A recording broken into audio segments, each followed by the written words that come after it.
Welcome to the Investor Shed Podcast with Nick Beveridge, the ultimate source for all things investing and beyond. For free tools, tips, and tricks, go to northidaho.rei.com. Today's episode features Kevin Pickford. Kevin is a former professional baseball pitcher turned real estate agent, owner, and investor. He goes over his days playing ball, his investing portfolio, and the ways he makes his money.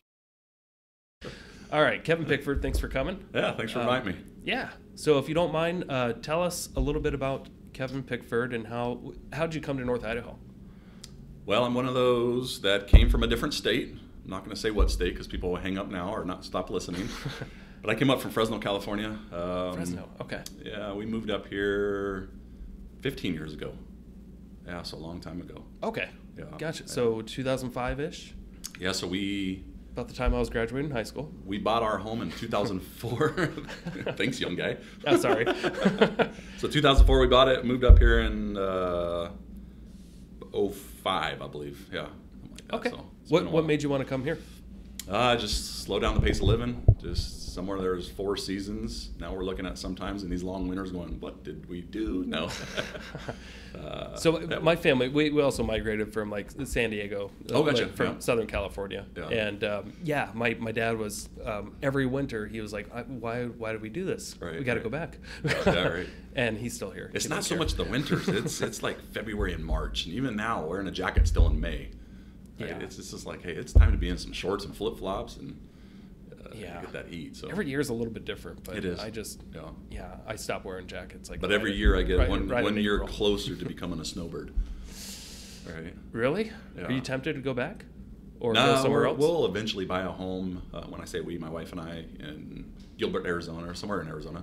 Okay. Yeah, maybe do the 6 month thing. So. Gotcha. Yeah. So were you? I guess we give a little background. So you're a real estate agent, broker, investor, Keller Williams Realty. You own a good chunk of it, Yeah. right? Mm-hmm. What were you an agent in California? No, my mom was. That's how I got into the real estate. I actually used to play baseball for a living. Really? So right out of high school, I played baseball for 12 years. For a living? For a living. People paid you to play baseball? Yes, isn't that crazy? Were you in the major leagues or? I played in the minor leagues, big leagues, major leagues. Yeah. Holy So crap. all the above. Tell me more. Why don't I didn't know. Did you not know? No. Oh, that's awesome. Yeah, so it's something I loved, as a kid. And when they said, hey, we'll pay you to play, I was like, heck yeah. So I played, again, right out of high school, got drafted, had a college scholarship, said, why am I want to go do paperwork and essays and reports when I can go get paid to play baseball? So Hell yeah. I played till I was 30, had 4 arm surgeries, said, what the heck am I going to do? My wife's a stay-at-home mom. She's the one with the college education. And I said, let's get into real estate. So my parents moved up here, and so I got into it as well. Nice. Okay. Yeah. What team did you play for, and what? In the big leagues, I was with the San Diego Padres. I was a left-handed pitcher. You were with the Padres. Yeah, so I know San I have Diego. Padres gear. Yeah, so do I. Nice. Sorry, what position were you again? I was a pitcher. Pitcher. Pitcher. Yeah. I should know this. Yeah. My gosh, Yeah. I'm such an idiot. I just don't follow baseball, obviously, Right. anymore. That's funny. All right. So did you become an agent right away when you moved up here? I did. So when did I move up? So I moved up here in August, middle of August, and I was still trying to play after my 4 arm surgeries. Just couldn't throw hard enough. But when I moved here a week later, I actually went to Taiwan to try to play. And I was not throwing as hard as I used to. So I was getting the crap kicked out of me over there. And came home, got my real estate license. And a week after I got my real estate license, you'll laugh about this, about 24 people from our office is going to this thing called family reunion. Yeah. I was like, I'm in. I had no idea what the heck I was doing, right? Yeah, And that's an intense one. It's an intense one. Right away. Right away. I have no idea what I'm doing. I was kind of around it with my mom because she was in real estate in California at the time. But for those that don't know, it's a big old convention that Keller Williams Realty throws on for agents. So this was 2006. 2006. Okay, Yeah, before February of 2006. They're now the largest real estate company in the world, but back then they were not. They were not. Yeah, there were still I think there was at least 8,000, maybe 10,000 was a lot in Las Vegas. Yeah. So now there's about 15, I think, is what Okay, goes so there. that was still pretty huge. Yeah, it was big. It was just a herd of red. Keller Williams red everywhere. Pause for a little moment. intimidating. Okay. I can't believe you're a pitcher for the San Diego Padres. That's awesome. When my kids go to bed tonight, I'm gonna go under the guest bed and pull out my baseball cards, and I probably have some 2002. 2002. Okay, 2002. I'm gonna go through there. I could have you under my bed. Yeah, I'll bring one off. I was not expecting that. Kiddos. Wasn't expecting to say that today. It's amazing what you learn, huh? Right. Okay, back Keller Williams. You're at the convention. Go. Just holy cow, are you just, like you said, overwhelmed, especially being a new agent. So I just kind of picked a few things that I figured I wanted to get good at that interested me. That's kind of what the direction I went. Yeah. Yeah. Yeah, I remember when I first started at Keller Williams was 2011, Yeah. and I immediately jumped into this BOLD program. Right. Had no idea what it was. Yeah, yeah. But my Somebody told you to team- do it, and you said, Yeah. sure, I'll do it. Yeah, they're like, hey, you should go to this. Was that Ben? They're- Terry No, Grinnell? this was in Florida. I Oh, started. okay. I started Orlando. Okay. Can't remember her name. Yvette Perez, I believe. Yeah. Yeah. Anyway, but yeah, I was not intending real estate as an agent to be my long-term thing. I wanted to just learn a little bit more about real estate for my own investing purposes. And yeah, that kind of, I didn't know that you can grow a business as an agent. I thought you were just a self-employed person. Right. Because I saw my dad. Well, the real estate side can fund your investing side. Yeah. Right. Yeah, but I didn't know how much leverage you can give yourself. I thought you would just work yourself into a divorce. And Right. That's it. but that was an eye opener. Going to the Keller Williams training is just amazing. It is amazing. Yeah. It continues to get better too, which is awesome. Yeah. Yeah. So So when you started off, did you start growing a team right away, or were you a single agent for a while? I was a single agent. I got into the business again because of my mom. She was still in California, so I was a single agent for a bit until she moved here, and then her and I worked together quite a bit. Okay. Yeah, so I stayed a single agent for a while until her and I. Then we hired an assistant and just did everything ourselves. Okay. Yeah. So prior to that, did you have much experience in investing? No. No. Yeah, Okay. No. Did you Just ever- not in real estate investing? Not real estate in investing? Stock market, mutual funds, and stuff like that. Yeah. Sorry, that's what I meant. Yeah. Okay. So what gave you the idea to start investing in real estate? Was your mom into it? She was into it, but I just love cash flow. Okay. Right. My end game is I want to live off our cash flow. Right. Some people like seeing a big chunk of change in the bank. I'd rather have my money working for myself or for ourselves and see the cash flow coming in. Okay. Could you expand on that a little bit for the people that don't know what you're talking about? So you're talking about cash flow from rentals. Cash flow from rentals. Yeah. So what Or is that? any other type of ownership that you have. Yeah. Right. So did you read a book or anything like that to kind of get you fired up? I've read all of Gary Keller's books that he's ever written. A handful of other books, Rich Dad, Poor Dad. Kiyosaki, is that how you say his name? Holy Robert cow. Kiyosaki. Kiyosaki, holy cow. Pretty close. Can you spell it? No. No? Okay, perfect. But I read all his books. I can't say it or spell it. Read all his books. Can't spell the author's name. Can't no. spell the author's name. Yeah. A lot of YouTube videos you listen Yeah. to. Anything, when I'm bored. I don't really listen to music, so I listen to the nerdy stuff. Me too. Right there in that same boat. Yeah. All right, so. So tell me about your first investment. First investment, single family home. Yeah. Right. So I go in, put 25% down on them, and cash flow return of at least 10% on each, on the money down. Okay. Right. So I have my highest one is returning 22%. I actually just bought that in November. 22% 22% on my money down. On your money down. Money Okay. down. Cash Yeah. on cash returns. Cash on cash and returns. Yeah. Okay. Yeah. Is that just a long-term rental, or is that like a short-term? They're all going to be long-term rentals. They're all long-term. Yeah. Right now. Yeah. Okay. Yeah. Could you tell us a little bit about your first one and what it looked like and what made you want to buy it? And do you still have it today? I still have it today. Yeah. I'm knock on well.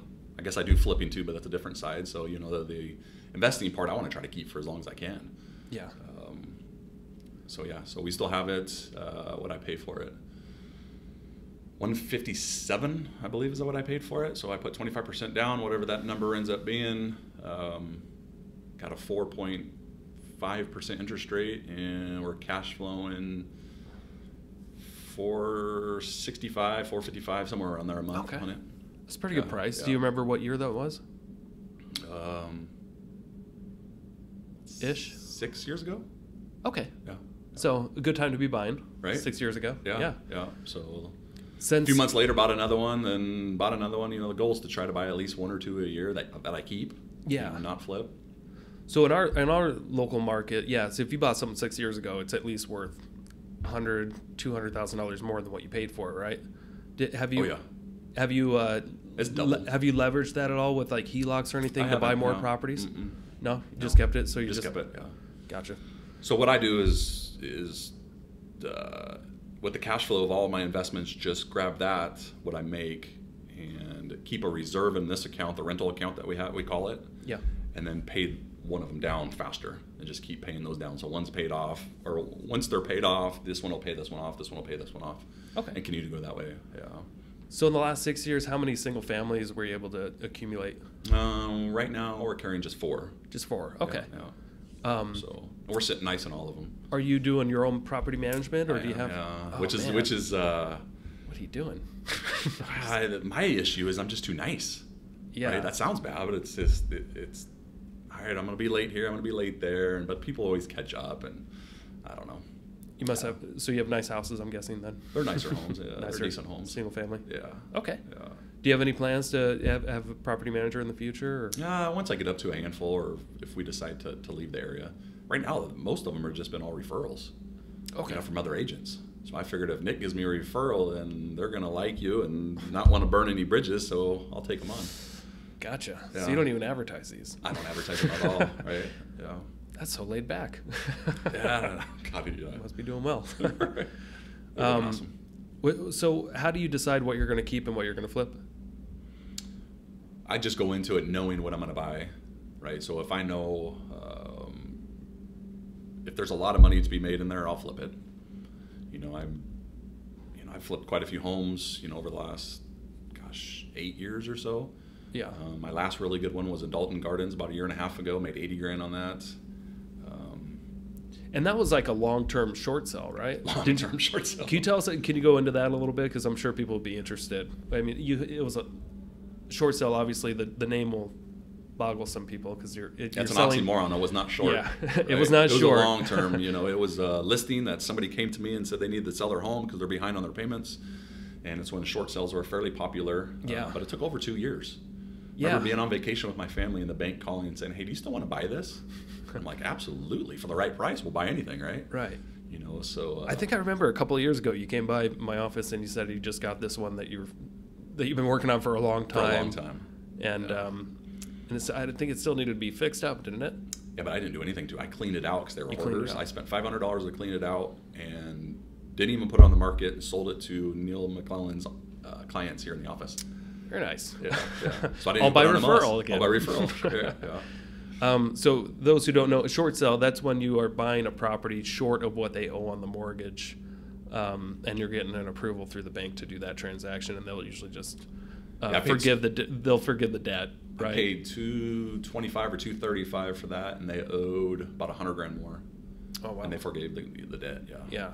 And sometimes they forgive it, sometimes they don't. There's short sales could be tricky, right? But we don't see them much anymore. But I remember when I first started in real estate, that was more than half my business was all short sales. Right. Each one took a minimum of 4 months. Mm-hmm. And we bought a handful of those and flipped them. Yeah. Yeah. Do you think we'll be seeing short sales again anytime soon? I don't think in our area that much. No. Why do you think? Homes have appreciated so much, and I don't think we're seeing what a lot of the country, unfortunately is going through. I think in some parts of the country there's going to be some, but I think this time the government's really going to help people. Yeah. There's the forbearance or whatever they're looking to do. Gotcha. Yeah.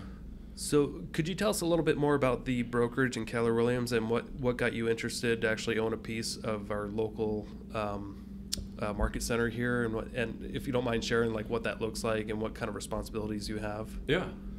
So a couple years into real estate, so 2008, I can't remember exactly when we purchased this. So around 2008, 2009, I had our team leader come to me and say, "Hey, I heard our Keller Williams brokerage might be for sale. Would you want to, entertain looking to buy it?" Uh-huh. And I was so new to the area, nobody really knew who I was. I said, "Man, I will look into it if it's a good investment.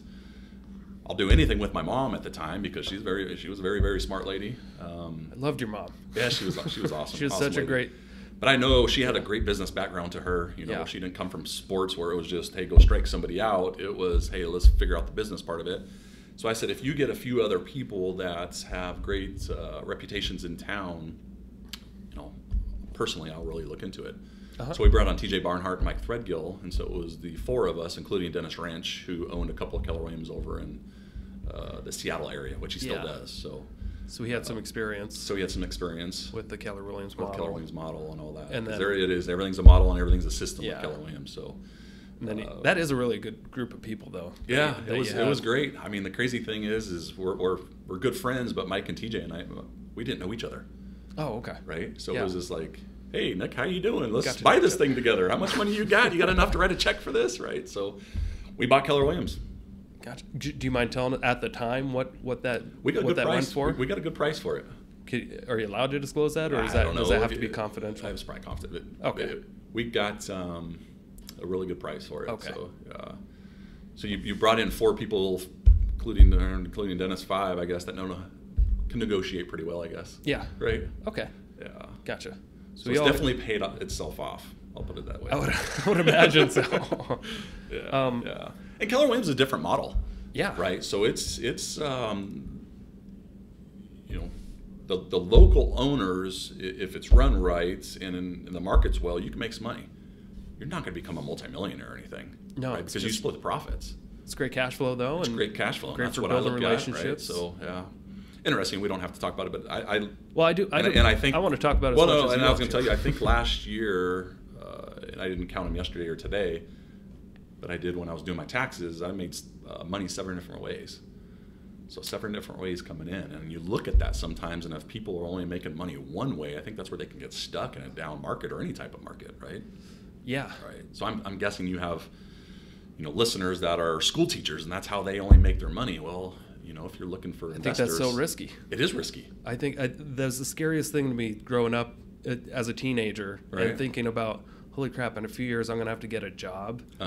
One source of income, because I read Rich Dad at a very young age, and it was just scary to me thinking that one person can dictate right. my all of a financial. You're fired, and then you're like, what do I do now? Yeah, you only have one client. Right. Like today, I think I have like 11 or 12 different streams of income. That's so awesome. And it's just amazing. If one gets shut off, I think I'm okay. Right. Absolutely. You can create as many as you want. Yeah. But yeah, Keller Williams alone. I mean, the profit sharing. Right. I don't know if can we talk about that much? Absolutely. Yeah. I made 27 grand last year in profit share. I made $5,000. That's so which sweet. Is not 27, but it's $400 a month. It's just a little extra. $400 a month. I didn't have to work for that money. Right. All I made was I made an introduction. Mm-hmm. Hey, this person you should talk to. Right. And that's it. Such a small percentage of Keller Williams agents take advantage of it. I don't know why they don't. Well, I think some of them, in what we've found out, is they don't think like owners, mm-hmm, and they say, well, it's only going to help the owners, right? Well, no, you made $5,000, right? I mean, that's just last year. And it was about the same the year. It was about the same the year before. You never know who is going to be in your downline that can all of a sudden recruit 50 people. Yeah. Right. So I'm fortunate enough to have Ben Fairfield in my downline. And now you got Kyra. And now I got Kyra. Did you do that on purpose? It kind of looks that way. I think so. Well, if you look at that, when I got a call from Dennis about interviewing Kyra, yeah, right. Kyra so it wasn't your idea. Talking about leverage, she made over $200,000 last year. If she made over $200,000, that means I made over $200,000 from the work that she did. And all of a sudden, she became team leader. Now it's like, oh shoot, I have to go sell homes now, right? Yeah. Find another Kyra. I will. If you can. It's gonna be tough. It's gonna be tough, but yeah, those people with that work ethic are out there somewhere. So, how many different streams of income do you have now? You got your rental income. You've got the. And when I count rentals, I count that as one. Yeah. Right. Mm-hmm. So is that what you do too? Sometimes. Yeah. I've got the Airbnb income and then the long-term rental income and then. So I don't look at the 4 single families as 4. I look at that as 1 because that goes into one account. Then we flip homes. Then we make cash flow off the lease of this building. Then an owner of Keller Williams. Then profit share. Then commissions. Flipped a couple places last year. I don't know how many that is. So. Then you got stocks and mutual funds. Yeah. From 401ks or Ross and all that stuff. So I'm curious, could we talk a little bit about stocks and stuff? Are you pulling back at all? no, why? With the stock market? Do you anticipate, you don't anticipate? So what we do nationwide is, crash? and I'm super excited because my daughter just turned 20. Uh-huh. And this is one of my favorite things of being a dad. I have 3 daughters. My oldest is 20, 16, and 14. Well, my 20-year-old, who's a sophomore in college, just got done with her sophomore year, Yeah. is going to school pretty much for free. She got academic scholarship, plus we've invested for each one of our kids since they were 1 month old. But she still likes to work. She's got, my wife's work ethic and grandma's work ethic. She's a lot like grandma was. She has saved over 30 grand in her bank account. What? Yes. So she's just turned 20 in April, and she has 30 grand in her bank account. That's pretty sweet. How much of that was her doing? All of it. All of it. I don't put money in her account. My wife maybe occasionally does. What kind of $100 a year. So she's just doing So she just works and saves her money. just works and saves. Yeah, because right now her bills are nothing. So she's staying at our house now. So she lives there. We don't charge her anything.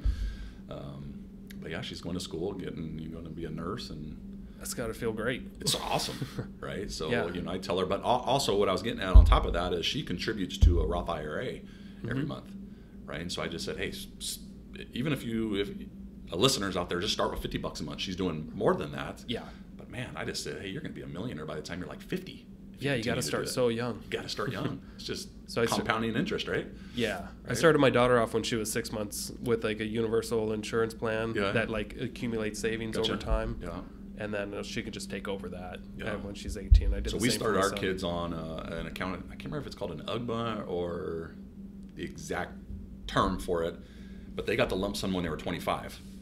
Okay. Right. So whatever's in there, so they're able to use it for school. They're able to buy a car with it. They're able to buy whatever they want.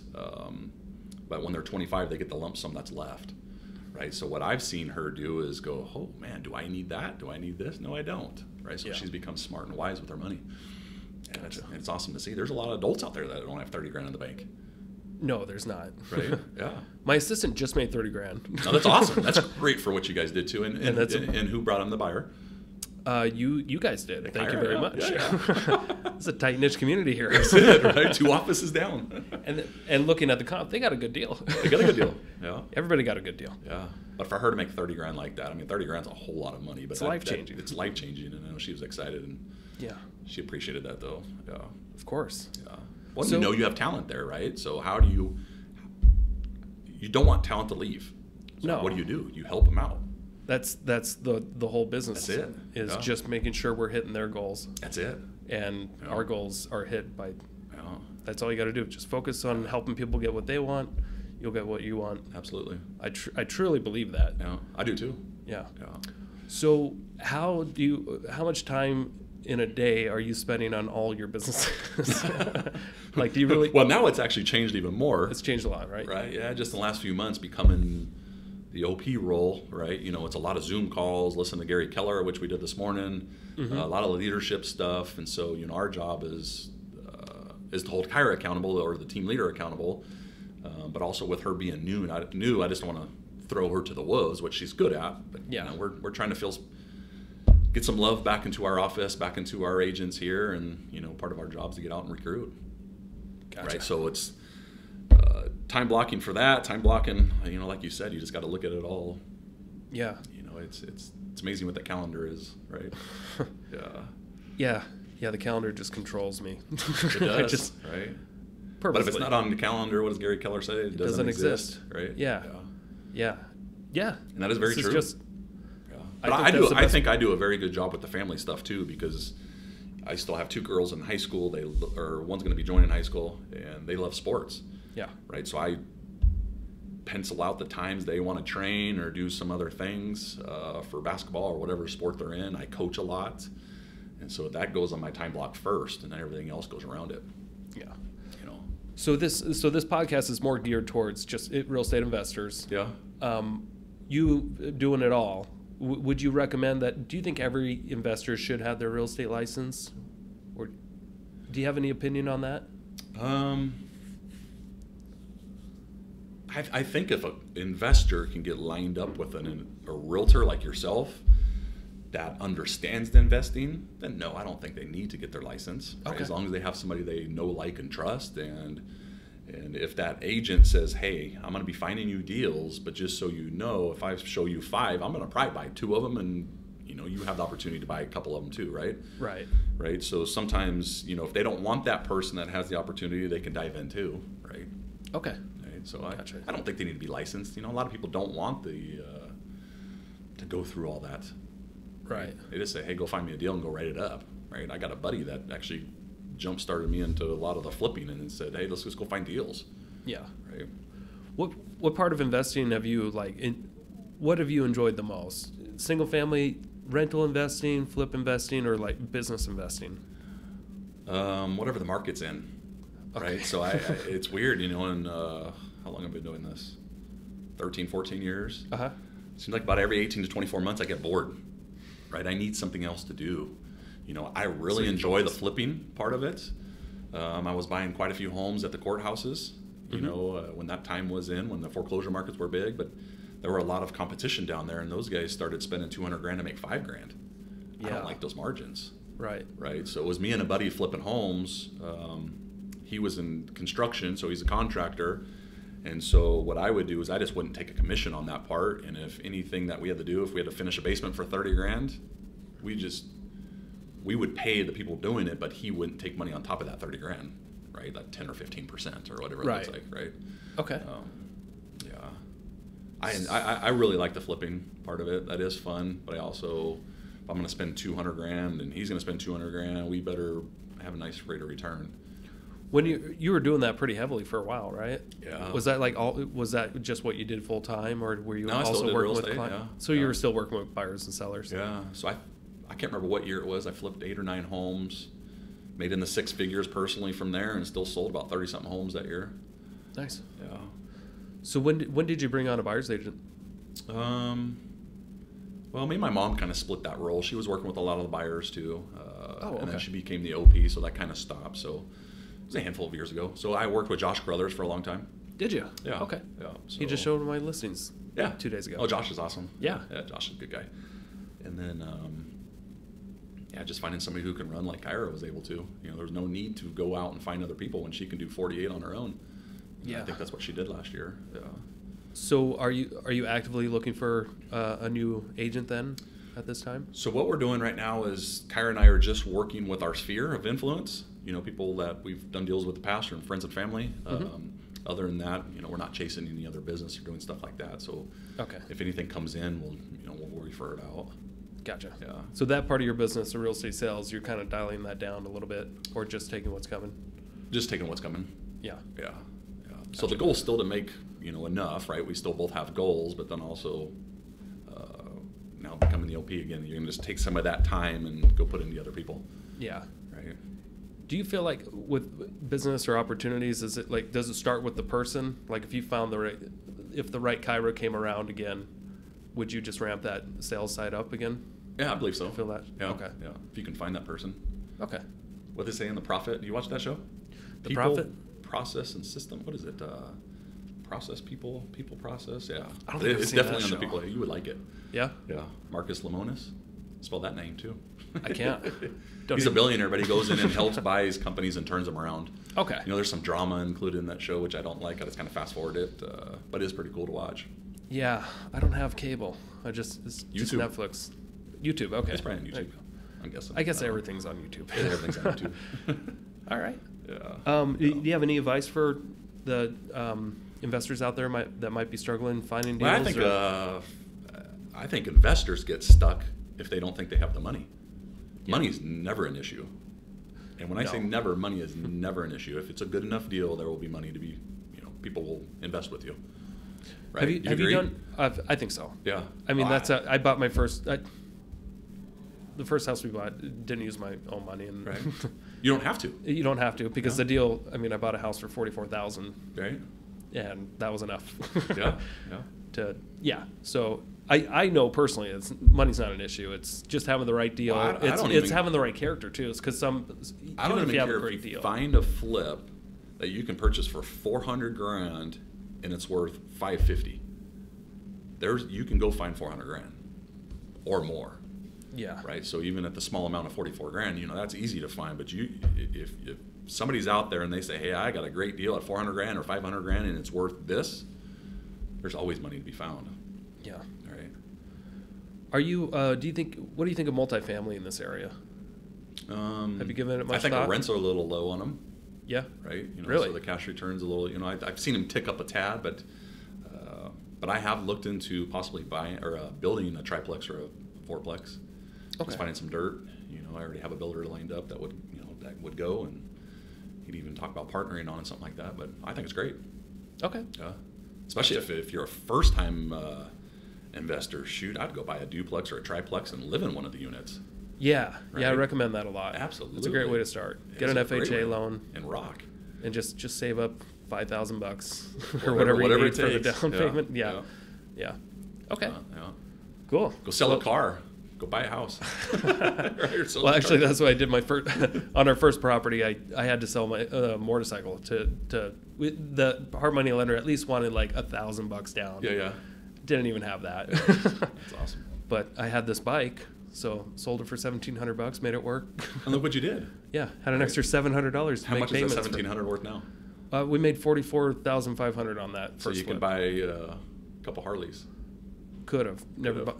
Haven't gone back. You didn't even miss it. No. Yeah, that's the thing. You don't miss stuff like that. No, you don't. Yeah. Which is interesting. You think you're doing all this for the cash, but then it's an excitement thing. It's to build wealth over time, and I do it so my kids can help people out. It is cash flow to help people out, but I also want to help my kids in the future too. Mm-hmm. Things are getting more expensive as we go. My mom and I used to talk about that a lot. Raising a family now is way more expensive than it was back in the day. Holy crap, yeah, it is. Right? I don't know how my parents raised 4 kids with an income that was less than half mine. Well, you just look at the technology. And I can barely right? yeah. Right? And then if your kids are into like my kids are into sports, right? So, start making these club teams and doing all this. You got the travel, it's something you don't have to do, but it's expensive. Yeah. Right? So, just having insurance, daycare, that kind of stuff. That kind of stuff.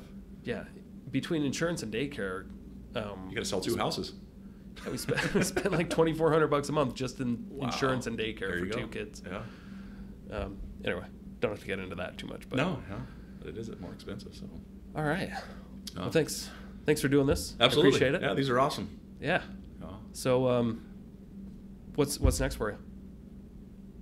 Always looking for the next property or the next rental or the next good deal. Right? Okay. We'll wait 18 to 24 months. You'll be doing something completely different, right? It won't be. I'll still be on real estate. My goal is to, like you said, just to help enough people. Yeah. Right. Because it is fun to watch. Just somebody. And again, I've talked to agents in our office that want to get into investing, and I've asked them if they've talked to you. I've asked them if they've talked to Dennis Spencer, John Thomas. I know you interviewed, and they're like, "Well, no, I haven't." You got to go learn. Yeah. Right. Learn from the people that are doing it. Why not? I'm surprised by. And then let everybody know you're looking to buy too. Right? Yeah. You're always a buyer, aren't you? Always. Always a buyer. Yeah, I might buy one today. That's awesome. and I heard at one of our team meetings a couple months ago when we were actually doing them live and in person, a realtor that's been doing this for 8 to 10 years saying, "Hey, I just finally realized that I should buy that home." I'm like, "You just realized that?" Just realized that. Yeah. Right? Yeah. Well, you get stuck in a mindset. Yeah. I get it. You get distracted. Well, when I started in Florida as an agent, it was rock bottom prices. Houses that were selling for $250 were going for like $68,000. Yeah. I remember. Yeah. And it would have been an incredible time to buy, and then I just got stuck in the mode of just trying to make a living. Right. And I'm selling these great deals to investors, making my $700 per transaction. And just missed out on a lot of great opportunities and didn't get started until a few years later. Yeah. So, right. woulda, coulda, shoulda, but I'm glad I'm doing it now. Oh man, I'd look at it and go, some of the homes I flipped, a handful of years ago, and holy cow. Yeah, if you would have just held on to half of them. Held on to them, man. But what do you do? Yeah. Right? That just allows you to do other things, right? It allows you to fund other things, Yeah, it does. All right. Well, thanks again. Awesome. Well, thank you. All right, we're done. Awesome. Thanks for tuning in to the Investor Shed podcast. Please like the video and subscribe to the channel for instant access to all future episodes. If you or someone you know has investing experience or stories to share, reach out to us in the comments or via email.